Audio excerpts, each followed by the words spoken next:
Hi everyone, welcome to Nana's house. Today we're going to be doing a beef chili. And since it's close to winter time here in upstate New York, and it's Sunday, I like to do hearty, really stick to the ribs kind of food.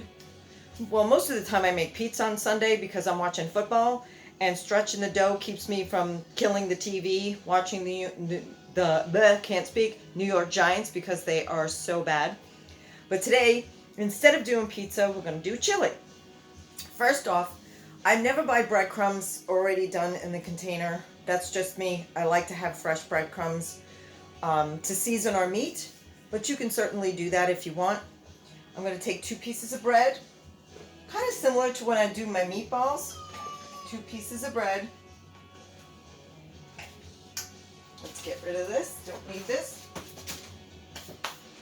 And I'm going to season these breadcrumbs with all the ingredients that we're going to need to mix into the meat of the chili. Now, a lot of times, well, you can't really taste raw meat after you season it. So what I like to do is season the breadcrumbs, taste the breadcrumbs, and you know if the breadcrumbs are the right flavor that you want in your meat for your chili, that it's going to be really good. So we get a little bit of salt. I gotta put my glasses on because I can't see. All right, we're gonna do a teaspoon of salt in those breadcrumbs. We're gonna do 2 small cloves of garlic right in there. And if you wanted to use, instead of the cloves of garlic, you can certainly use garlic powder. That's fine. I'm gonna do a little paprika. I would say about was my quarter teaspoon of paprika. And as you're measuring out, if you have these little things and it spills over the sides, don't worry about it, not a big deal. And I'm going to do half a teaspoon of chili powder. I think it's easier if I take the cap off. Oop, that was a little bit too much. Maybe it was easier with the cap on. Okay, now some black pepper.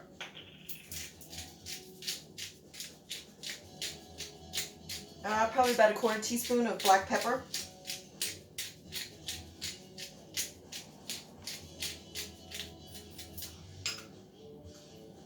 What am I doing, Lisa? Cover that. And we want to make sure that these are seasoned really good. So a quarter teaspoon of onion powder. There we go. A quarter teaspoon of oregano. Now there's a lot of spices that go into this. Maybe it'd be easier if I found the open one. Quarter teaspoon of oregano. Like I said, if it spills over the sides as you're measuring, no worries. Okay. And you could use either red pepper flakes or cayenne. I'm going to use the powdered cayenne, quarter teaspoon. Now you can put more or less depending on how hot you want to make or how spicy you want to make it. I think I'm going to go a little more because I like the meat a little spicy, so I'm kind of just going to shake it in there. And last but not least, but I like a little bit of cilantro. Feel free to leave it out. You don't have to use it.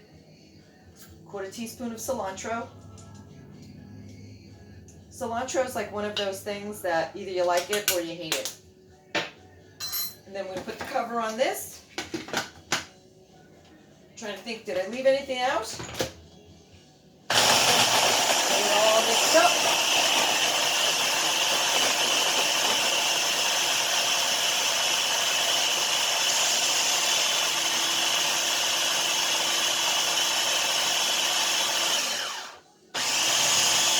Okay, that should do it.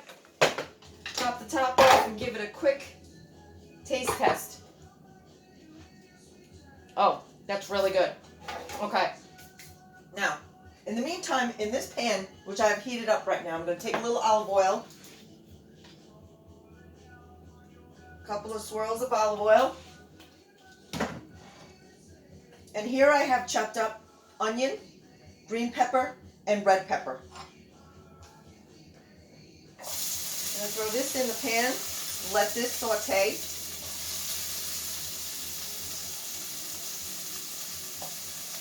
I also have a medium-sized clove of garlic, which I'm not going to do yet, because I don't know if you watched any of my previous videos, but I always do the garlic last, because I don't want it to burn, because then it gets bitter. Okay. Now while this is sauteing in here, we have a pound of ground beef, 1 egg, put our breadcrumbs, just like that.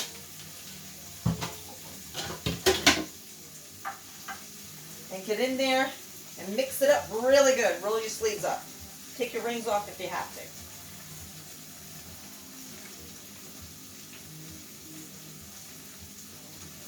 I also have a jalapeno. Now these are the ones that we grew these in our garden, and we left them on the branches probably longer than we should have, and they turn red. And when they turn red, and first they get veiny and then they turn red. When they turn red, they're like atomic hot. So with this, as you notice, I cut off the tip of it from a previous meal. Now I'm going to cut off maybe about 1/4 inch and put it in, sauteing with the rest of these peppers, because if I put any more, it'll make your head explode. It's really hot.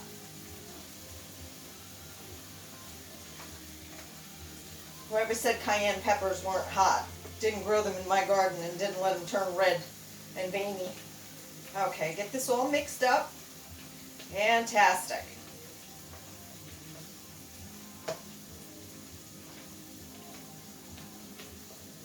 Beautiful. See? Beautiful. This is going to go right in the pan as everything is sauteing. But before I do that, I want to cut off. Keep this at about medium heat while these onions and peppers are sauteing. I'm going to wash my hands for a second.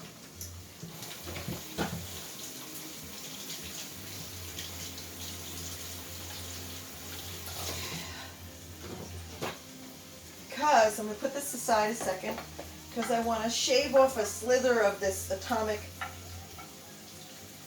cayenne. I'm just going to use 2 tiny slices. Be sure you don't touch your eyes or your mouth when you do this. Throw that in there. Perfect. Now, this looks like it's sauteing pretty good. You want the onions to get a little translucent as it's cooking.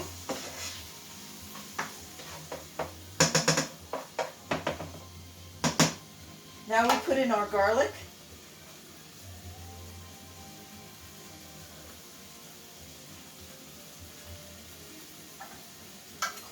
And then we could put in our beef.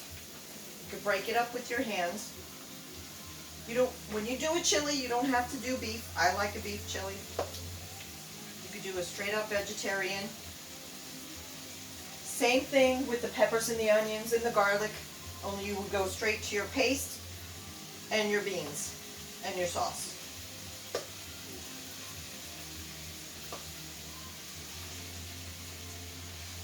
I'm going to get all of this in here.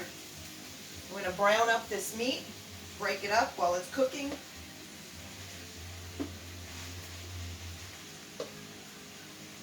And then we can add our paste. So I'm going to turn the heat up a little bit and toss around that meat so it gets nice and browned and broken up. Okay, now this meat has been browning up and it's just about ready to add the tomato paste. Now generally I don't have to add tomato paste because I jar my own sauce and it cooks down pretty good and gets really, really thick. But just for you guys, I'm going to add a little bit of paste. So I make a hole in the middle. And I would say, if I was doing this using canned sauce, I would probably do in between 1/4 and 1/2 cup of tomato paste. Probably close to 1/4. And as that is sauteing a little bit, once you start smelling the sweetness of the paste, and I did lower the heat because the meat is nice and brown now, so I lowered the heat to in between medium and low. Now I'm going to do the beans. These have been soaking overnight. They're black beans. Feel free to use any kind of bean that you like. Kidney beans, red beans, big beans, little beans. I like using black beans. I'm going to get a strainer. Excuse me while I duck. Put this in the sink and strain these out and give them a good rinse.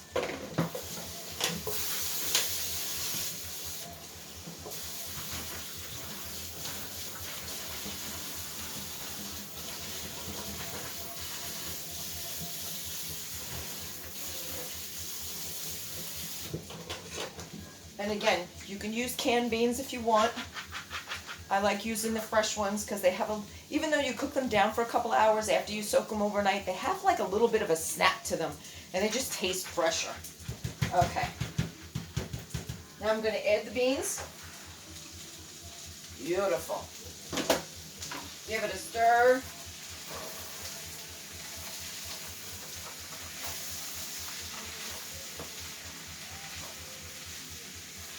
I don't know if you can see that.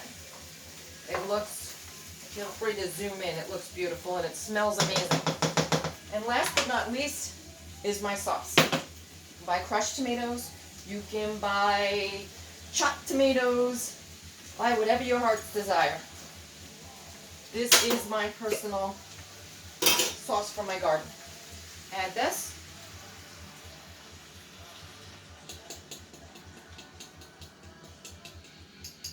So this will probably be the equivalent of, I want to say, 1.25 cans of regular tomato sauce, the big cans. You could use 2 cans if you want to. You could use 1 can. Rinse that jar out. Give this a stir.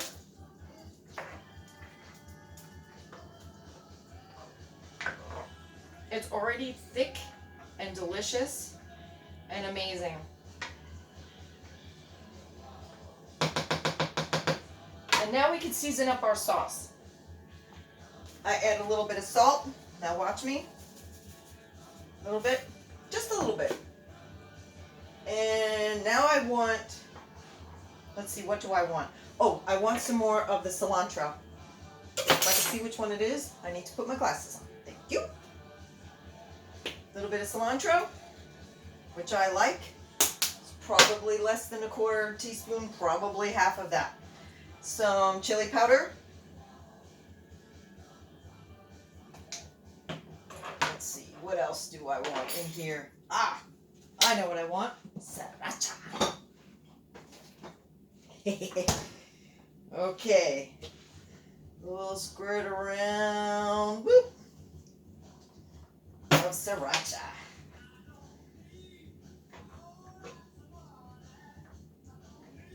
Now, if you notice, different than other recipes, I didn't put cumin in it. I'm not a big fan of cumin. A lot of people like that smoky flavor, like in a heavy taco mix. But I just, personally, I don't like it. If you want to add a little bit of cumin when you're seasoning your meat, when you put in your seasoning after you add your sauce, you can put in probably 1/4 teaspoon. I would say less than that because it has a really strong flavor, and I'm not crazy about that flavor. And I'm going to grab off of one of my plants.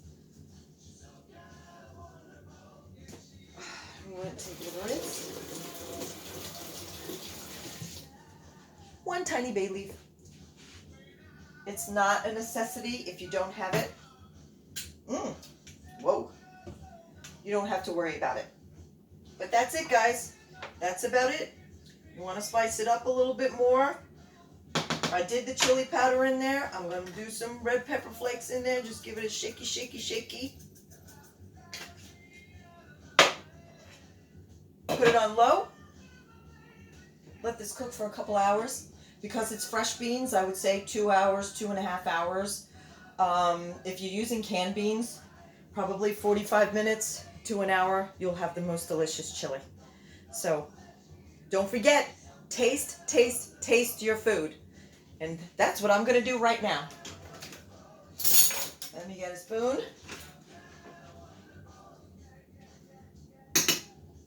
Let's give it a taste. Since we pre-cooked that meat, we don't have to worry about being raw. A little bit of the sauce. Wow. That's really good. Okay. Make a little rice on the side. Serve it as is. With maybe get a little frozen corn. Take a handful of that. And right before it's done, sprinkle that in there. Stir it up. Serve it with melted cheddar cheese on the top. A little bit of sour cream. Me, I like a little bit of white rice on the side. But I hope you enjoyed it. Let me know how you feel about the recipe. If you want to see anything, if you want us to cook something, just send me a note. We can do this together. Thanks very much, guys. Bye-bye.